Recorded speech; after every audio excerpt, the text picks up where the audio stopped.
One of the biggest fights in years lands on Netflix this weekend as Undisputed Super Middleweight champion Saúl Canelo Álvarez defends his 168-pound Super Middleweight titles against arguably the number one pound-for-pound fighter in the sport right now in Terence Crawford, in what should be a highly entertaining matchup in Las Vegas on Saturday night. Canelo comes into this one as the minus 170 favourite right now, with Terence Crawford coming back at a plus 145. Most bookmakers reporting the majority of early tickets have been coming in on Crawford as well ahead of this one, driving that line down on Canelo as a result. Before we get into a best bet for this one, as always, if you're enjoying the content, please do us a favour, hit that like button. It's always very much appreciated. And don't forget about Wage Talk's Weekend Warrior Football Pass, which is going on this weekend also. That gets you all football plays, college and NFL, from the handicapper of your choice, including all 5% plays as well, for only $49 this weekend, which also includes Monday Night Football at no extra cost, provided your handicapper releases a play. So great time to jump on board and sample some of the top football handicappers at Wager Talk to kick off the season. Return to the best bet for this fight, and I kind of have to laugh at some of the posts I've seen in the lead up to this one. Some of them have been really delusional, to be honest. I saw one earlier yesterday which had about 2,000 likes as well, so not insignificant, and it was basically saying if Canelo dared to stand in the pocket against Crawford, he's going to end up the same way as poor old David Avanesian. And I'm thinking, that has to be a joke at first. This is a guy who's taken shots of Callum Smith, Gennady Golovkin across 36 rounds as well, Dimitri Bivol, but no, serious post. People in the comments below also saying Crawford has the ability to light up Canelo on the inside and stop him within the distance. This is kind of where we are in 2025. So my own view on this fight is this. If I had a pound-for-pound list, Crawford would probably be at the top of it. I think, you look at Usyk, Inoue, Bam Rodriguez, Crawford. You could make a case for any one of those fighters being the best pound-for-pound fighter on the planet right now. But to be perfectly honest, like I said, if I had to make a list, I would probably give Crawford the nod over all those fighters. That said, and for those of you who've been following me at Wager Talk for a while as well, you know how much I rate Crawford. I cashed my biggest bet at 2023 on him against Errol Spence. Minus 140, I believe. Huge 5% play there in their showdown. But for as good as Crawford is, and he is elite, obviously, this line is getting a bit ridiculous, in my opinion. Terence Crawford is a career 135, 140 pounder at the end of the day. He was almost 28 years of age before he moved from 135 to 140. He was almost 31 by the time he made it to welterweight as well. By comparison, Canelo was preparing for the Triple G rematch at 28. Had become undisputed as super middleweight by the age of 31 as well. So this narrative of, Bud's actually the bigger guy here, was a bit absurd. Max Kellerman recently did an interview on the fight where he talked about Crawford having to overcome Canelo's much bigger frame in order to have success in this fight. And comment after comment below that video was saying, what's Max talking about? Crawford's actually the bigger guy here, dimension-wise. He's taller, he has a longer reach and so on. And it's like, if you don't understand what frame and density are in a fighter, if Max Kellerman's words about Canelo having the much bigger frame of the two fighters here kind of has you stumped, I really don't know what to tell you. Canelo's been battering genuine 175-pounders, for years at this point. He absolutely slept the reigning light heavyweight champion in Sergey Kovalev.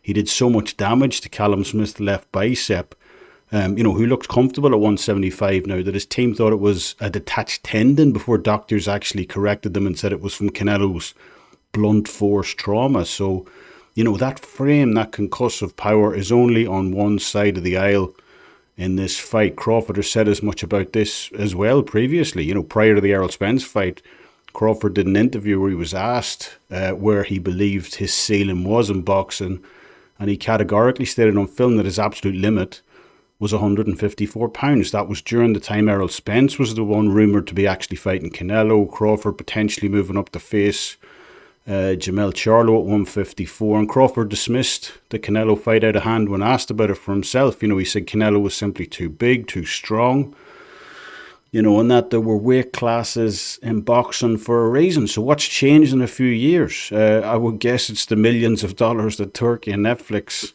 have offered him. But, let's see. At the end of the day, this is an absolutely massive jump for Crawford. Too big, in my opinion, for as good as he is. We talk about the last time Canelo faced a genuine 154-pounder in Jamel Charlo. Charlo was a legit light middleweight as well. That was his division. He owned it. He was undisputed there. By comparison, Crawford's had just one fight at 154, so it's really not even that comparable. Roy Jones Jr. recently talked about Canelo in this fight as well. He believes that Canelo only has one path to victory, while Crawford has many. And while I respect Roy as a champion, and I kind of understand what he means generally, Canelo is setting his style after all, that high pressure counter punching he likes to employ, while Crawford does have the ability to adapt his style to whatever opponent he faces. Nonetheless, I think Roy is completely off base with that assessment here, in my opinion. Far from Canelo being the one to have one route to victory in this fight, it's actually Terence Crawford who's going to be forced to thread the needle here on Saturday night. We know what Crawford's going to do here, what he's going to be forced to do. While he is one of the most skilled fighters on the planet, ambidextrous, he can go orthodox, he can go southpaw, fight off the back foot, go front foot offensive pressure, however you want to slice it. His rule book is unfortunately already pre-written for him in this fight, in my opinion. Crawford has to go southpaw pretty much from the opening bell this weekend, as he has to try and defend against Canelo's murderous left hook. It's one of the best punches in all of boxing. And also Crawford, while he is competent in orthodox, he is a much better fighter in the southpaw stance, in my opinion. Not only that too, but Crawford has to box off the back foot as well. He can't go offensive here. He has to try and use that jab. He has to try and dissuade Canelo from employing those lunging hooks of his on the inside as well. Standing in the pocket against Canelo here would be absolute suicide, in my opinion, as good of a counter-puncher as Crawford is. So that's going to be an interesting dynamic in this fight for Crawford, an interesting strategy, as he arguably is at his best when he is in counter-punching range of his opponent. Think Avanesian, think Kavalauskas, think Spence and so on. That ability for Crawford to stay in range and rip off those sharp, fast counters. But I can't see him employing that strategy here against Canelo. It's far, far too dangerous of a proposition to stay within Canelo's wheelhouse. And Jamel Charlo, the last guy we mentioned that attempted what Crawford is about to do, said he didn't realise just how hard Canelo cracks. Charlo believed his power would carry up. It'd almost be on par with Canelo's heading into that one. Charlo had stopped 8 of his previous 11 opponents prior to that fight as well, so he had reason to believe that his power might be comparable, but he quickly realised, as many do, that it's just different gravy when you're up there dealing with a power puncher like Canelo at super middleweight. The power is extreme. So, we can kind of put aside these Richard Torres wrestling stories that Crawford has the core strength of a heavyweight and all this other stuff. I'm sure it's true in a wrestling capacity, but in terms of this fight, there's only one power puncher here, and it's certainly not Crawford. So Bud's got one route to victory here, in my opinion. He's going to have to put on an absolute masterclass, pitch perfect performance on Saturday night, being aggressive enough to stack up points, but conservative enough that he doesn't get overly reckless and caught. And I just don't see him being able to do that, especially with Canelo being the undisputed champion coming into this one, the A side. This fight is at 168 after all. He's fighting on Mexican Independence Day weekend in Las Vegas as well. I mean, Canelo's the proverbial house in this one. And for Crawford to overcome the crowd, overcome the judges, the venue, boxing in a negative manner, which, like I said, is likely what he's going to have to be forced to do here come Saturday night. It's a big, big ask to come out with a W here, in my opinion. So I believe we're going to see a couple of feeling out rounds early to start this contest. Neither fighter is a particularly fast starter in fights. Both like to kind of settle in, get a read on their opponents before opening up. But once Bud tastes that power dynamic of Canelo's early on here, and you got to remember, Canelo doesn't even have to hit you clean either. As I said earlier, he basically destroyed Callum Smith's entire left arm with shots to the bicep. Once that starts to happen, and Bud isn't the tightest defensively either, I think you're going to see Crawford start to backpedal from that point of the fight on. He may look to try and find spots to try and ambush Canelo, jump inside the pocket, rip off a couple of shots. But even if he does find some partial success with that strategy, the visual dynamic of him continually backing away from Canelo, getting hunted down in the process. It's just not going to sit well with the judges or the crowd, in my opinion. And for Crawford to win a decision off his back foot on Mexican Independence Day weekend in Las Vegas, like I said, I just can't see it. I can't see it happening personally. So, has Canelo lost a half a step? That seems to be the other major narrative ahead of this one. I would say yes. To be fair, he's not the same fighter who fought Danny Jacobs, for instance. But even so, the old adage still holds true here, in my opinion, that weight classes matter for a reason. Crawford said so himself.